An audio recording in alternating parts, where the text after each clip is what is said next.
వ్యక్తులుగా ఒక్కొక్కసారి మాలో కొన్ని భావాలు, కొన్ని ఉద్రేకాలు, ఇంకా మాకు నచ్చని కొన్ని ఆలోచనలు, మాకవి సరైనవి కాదు అనిపించేటటువంటివి. అలాంటి వాటిని మేమేం చేయాలి? తొందరగా వాటి నుండి బయటపడ్డమెలా?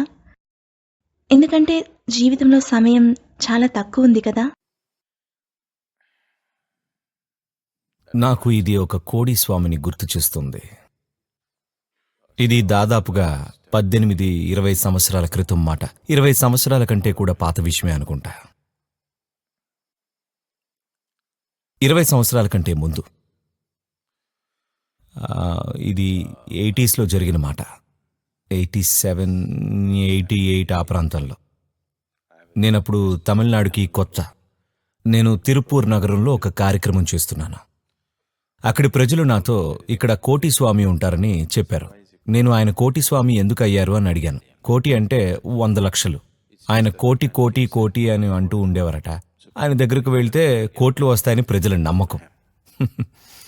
వాళ్ళు కోటిస్వామి గురించి చెప్పారు. నేను ఎటువంటి స్వామిని చూద్దాం అనుకోవడం లేదన్నాను.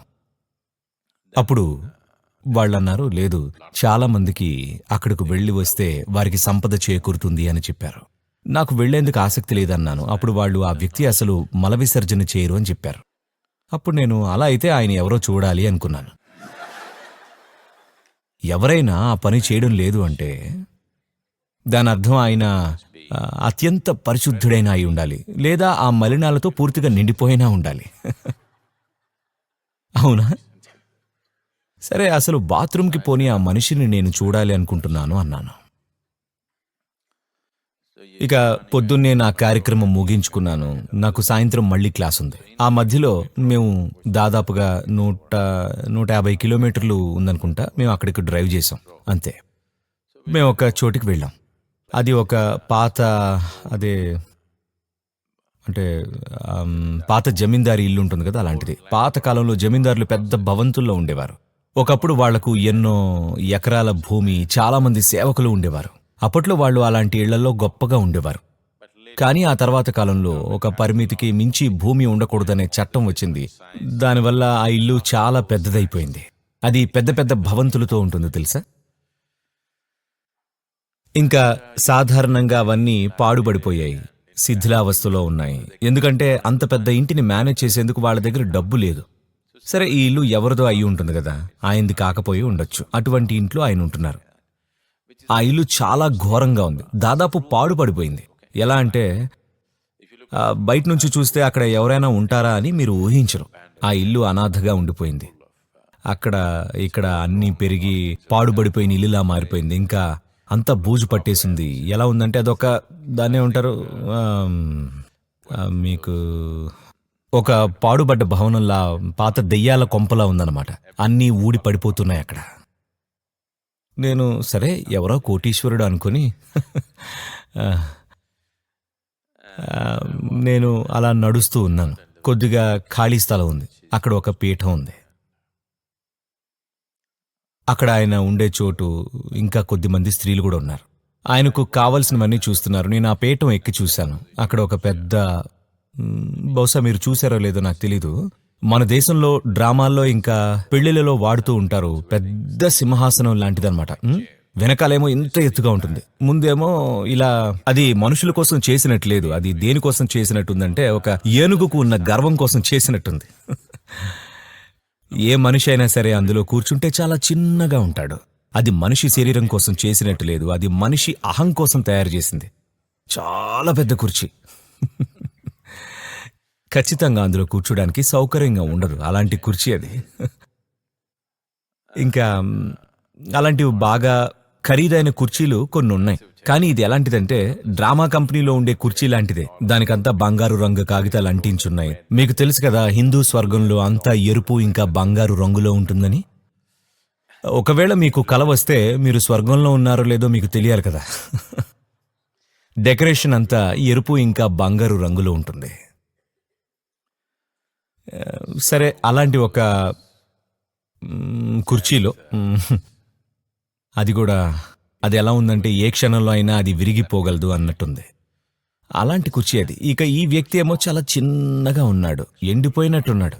ఎలా అంటే ఒక ఉడతలా ఉన్నాడు. 15 రోజుల పాటు పస్తులున్న మనిషిలా కనిపిస్తున్నాడు. Like that he is. అలా ఉన్నాడు ఆయన. ఆ కుర్చీలో అతను కనీసం ఆ కుర్చీలో ఒక 5వ వంతు కూడా లేడు తెలుసా. అతనిలా నిజంగా బాగా ముడుచుకుపోయినట్టున్నాడు. ఎవరో ఆయనకి బట్టలు కూడా అలాంటివే ఇచ్చారు. రాజుగారి దుస్తుల్లాగా స్కూల్ డ్రామా నుండి తెచ్చినట్టున్నాయి. అది బంగారంతో చేసి ఉండాల్సింది, కానీ అది బంగారం కాదు, ప్లాస్టిక్తో తయారు చేశారు. అలాంటి కాగితాలు అంటించి ఆ బట్టలు ఎంత పెద్దవిగా ఉన్నాయంటే అలాంటి 3 వ్యక్తులు అందులో పడతారు. అలాంటి కోటు వేసుకొని ఆయన కూర్చున్నాడు. ఆయన వృద్ధుడు. ప్రజలు ఆయనకు 90 ఉంటాయని అన్నారు, కానీ ఆయనకి సుమారుగా 75-80 సంవత్సరాలు ఉండొచ్చు. కానీ అతను పూర్తిగా బలహీనంగా ఉన్నాడు. ఎండిపోయి ముడుచుకుపోయినట్టుగా ఉన్నాడు.